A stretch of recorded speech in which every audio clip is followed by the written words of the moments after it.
Multiple gacha games are coming out every month, and because of that, it's pretty hard to get people interested due to oversaturation. Because of this, gacha companies are scrambling to make their gacha game different from everything else out there. For NTE, it's GTA. For Enfield, it's the factory system, and for NIKKE, it's fan service. At least that's what you think, but when you actually get into it, you realize it's depression. Look, is it a Guna game? 100%. The recent characters prove that. But while a lot of gacha games release emotional stories every now and then to get a rise out of players, this one does it the most out of the gachas I've played. Especially in recent times, they have not given us a break, and now that the 3.5th anniversary is here, I thought it would be a great time to do a recap. This is a game you go to if you want to cry your eyes out, which may not sound like something you want, but their tactic worked on me,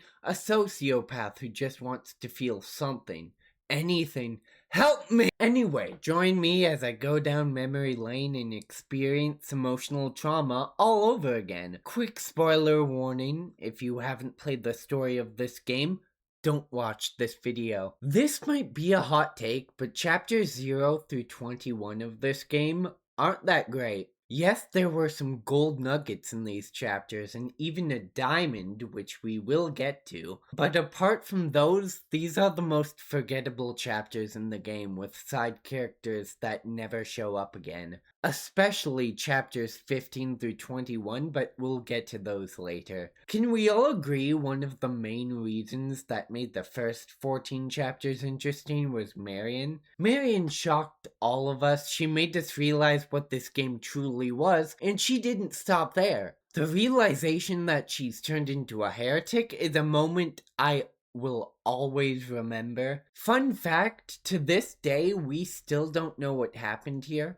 She's on our side again, but we still have no idea how she ended up as a heretic in the first place after we shot her point blank. There is a character that can turn Nikkes into heretics, and in one of the events, she revived a Nikke by turning her into a heretic. I feel like that's what's happened here, but nothing's confirmed, and she doesn't show up for a while, so we'll talk about her later. I'll never forget the emotional damage I had to endure when we had to erase her memory because of this clown, and even then, we still had to give her away because the Ark was trying to steal her multiple times a day. Desperate much burning him? What would your grandfather think? I find it funny Marion never questioned why she had one dad and 3 moms. If I were her, I'd be like, Dad, what did you do? Like I said, there are other parts of these chapters that are nice. The Red Hood reveal is fun, Laplace's sacrifice was hype. Uni and Mihara surprised me a lot.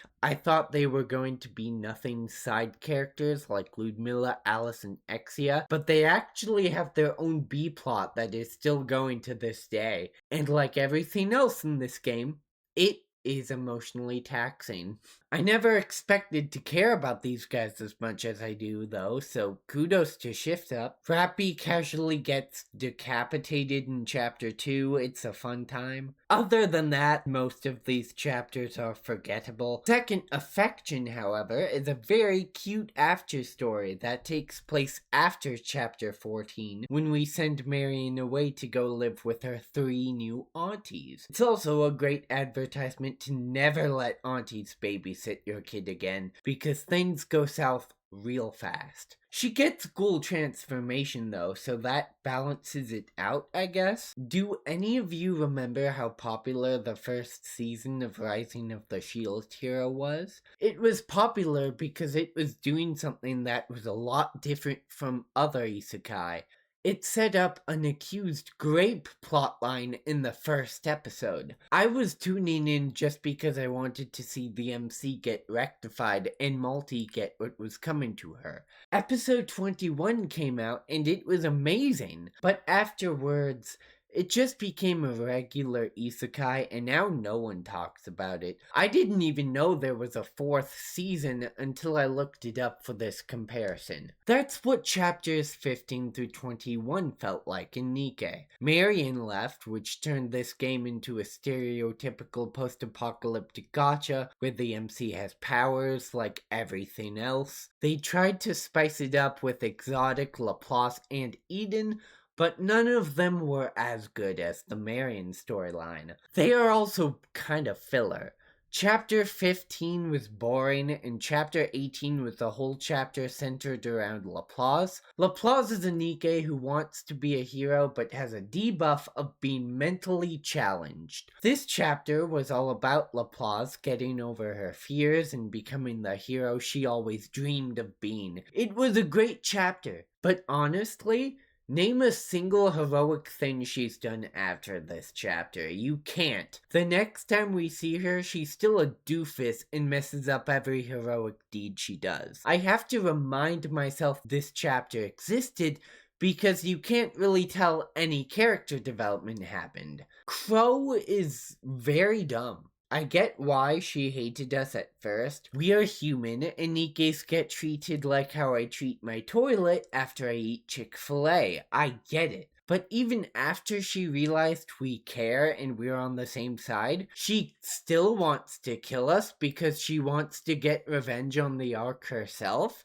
Oh, okay. How did that work out for you, Crow? Should have known you were not a crow but a jailbird this entire time. These chapters are the weakest in the game, but there was one exception, and that was Overzone. This was the first lore-heavy event in NIKKE, and man, did they start off with a banger. Some people say that they couldn't cry for Marion in the first chapter because she dies too fast. That's a fair criticism. We only know her for 30 minutes after all. I feel like Shift Up took that criticism to heart because this entire event is Marion but 10 times worse. I cried so much during this event. I didn't even cry in that other event more than this one. Pina's death is one of the saddest deaths in the game, but the trauma didn't stop there. Shift Up's a Korean company, so the English localization for the game is done by a different company called Level Infinite. Throughout this game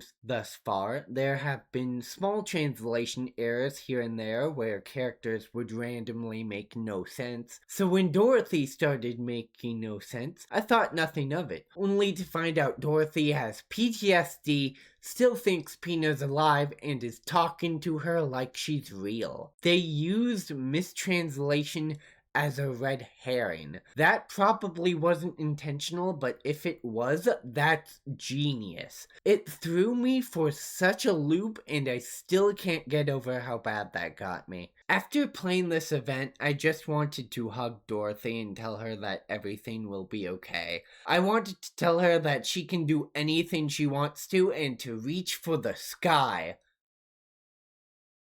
Oh, is it too soon to mention the sky or anything flight related around her? Nah, I think it should be fine. She's an angel. Where'd her wings go? Where did her wings go? Thanks to the event archive, we see new people come into the NIKKE Reddit venting about how depressed they got from Overzone, myself included.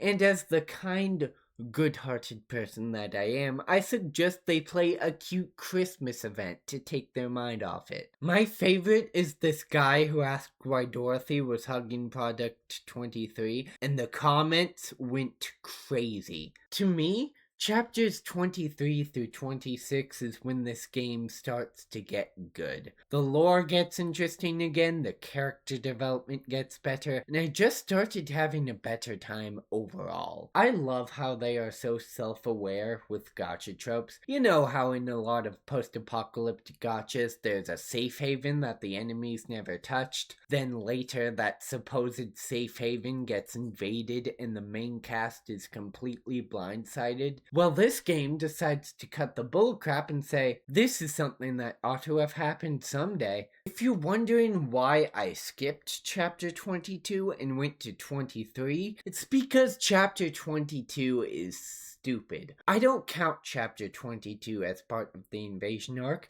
because when our characters get there, NIKKE decides to tell an hour-long story about how the Raptures invaded the Ark. This story includes random side characters that we have never seen before. I don't care about the Underworld Queen. There, I said it. What are they gonna do to me, huh? They're only the Mafia. Hi there, can you open this door, please? Also, the civilians of the Ark are actively getting gunned down as we speak, so it's probably not a good time for a story. We have bigger things to deal with. The bomb exploded while on the surface, creating a passageway that led directly to the Ark. All the Raptures gather near the detonation site, having heard the explosion. That resulted in the current situation that is still unfolding. Why didn't you say that to begin with? Dobin also exists. He tries so hard to be a villain and he makes a valiant effort, but I'm sorry? He's so forgettable, his name should be Darwin. Chapter 23 was when things really started, and Chapter 24 was a movie and I was in the theater watching cinema. I feel really bad for Mihara here. I feel bad for Uni too, she got manipulated by an idiot, but Mihara, she got the shortest end of the stick and the stick stabbed her in the chest. She did nothing, said nothing, had no idea what was going on because her memory was erased. The only time she did something was when she transferred Siwin's pain to herself because Uni was about to kill her. That good deed still resulted in her having her memory erased again. She was still trying to figure out who she was after the first memory wipe. I know they had to erase her memory because of her injury, but she was done so dirty. You know who else was done dirty? Viper. Shift Up was evil for making her good and then immediately killing her off. All she did was realize Crow was being a moron, and she died all because Ewan hit the wrong button. Why is she still allowed to be part of the big three? I get that you can't replace her, but how did she swindle her way here in the first place? This is mismanagement to a T. Someone this nervous and shaky should never be in a place of power. That's way too dangerous. This is why the Ark is in the state it's in, people. I'm glad our government doesn't have people like that. Moving on, these chapters were the first time I realized this is what people meant when they said that NIKKE had a great story. Nihilister, Indivilia, and Chatterbox all inside the Ark at the same time, and that final showdown with Rappy where she turned into Red Hood, that was an anime moment right there. And I'll never forget Anise and Neon being sliced in half by Indivilia's tail. That scarred me. Now might be a good time to mention, I hate Indivilia. She is the worst heretic in this game. Her tone pisses me off. She's always so cocky. When it doesn't go her way, she runs off like a scaredy cat, yet still acts just as cocky as before. She tortures NIKKEs, tortures and bullies heretics too, because she can. She must be a Leo, because holy cow, she's unbearable. Red Ash is the second lore-heavy event in NIKKE, and for some reason, it's a bit forgettable for me. Red Ash is really good, every scene with Red Hood and Small White is amazing, and we got great character development for all the goddesses. So I don't know why, but out of all of the events, this is the one I least remember. I guess because there are so many peak events in this game, some of them just get forgotten. Frisia does make her debut in this event though, and after Pretty Star, I have to put some respect on her name.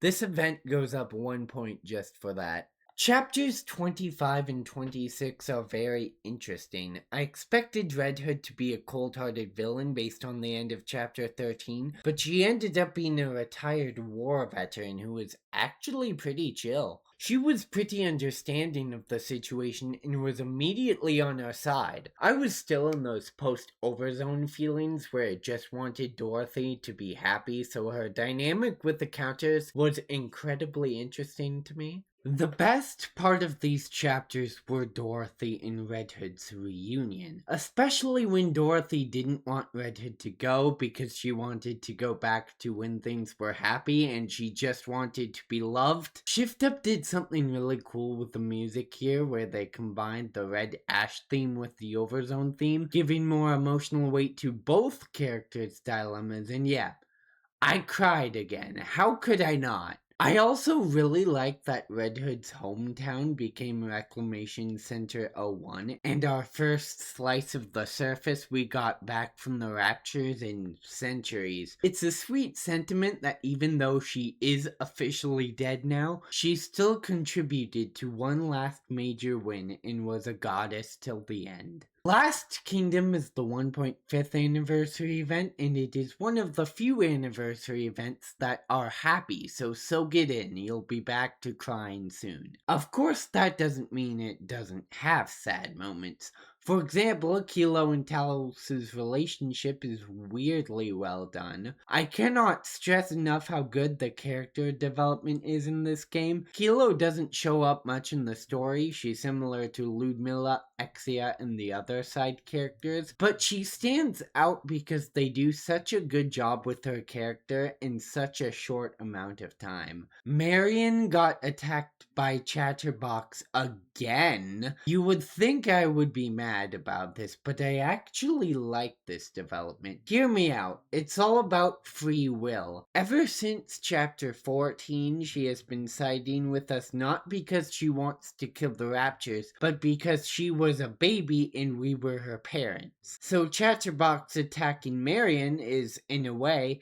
making her become sentient and gaining free will as to what's really going on. She now knows she's the new queen, she now knows Raptures are the bad guys. This will make her siding with us a lot more meaningful in the long run, so I like that Chatterbox attacked Marion here. Crown kicking the pants out of Indivilia was the best part. I can't put into words just how much I hate this woman, she deserves this. New year, new depression. That's not the name of this event, but it's what it should be called. This event gives us Scarlet's backstory, in which we learn she had a sister named Rose that went rogue and killed her commander. She was then forced to fight and kill her own sister in cold blood. I was so confused by this event's existence for the longest time, because by this point, Rose has not appeared in the story at all and would not appear for another 2 years. For the longest time, I thought this was extra depression for no reason at all, and Shift Up just wanted us to cry more because they haven't gathered enough tears already. I'm going to be honest, I was a little mad about it.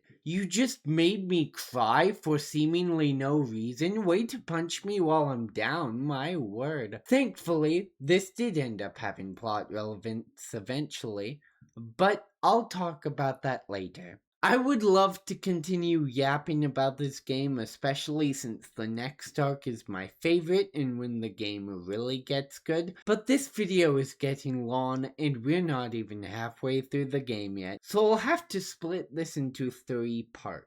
If you liked this video, like and subscribe. I make review and theory videos about gacha games all the time. Thank you for watching and I will see you next time.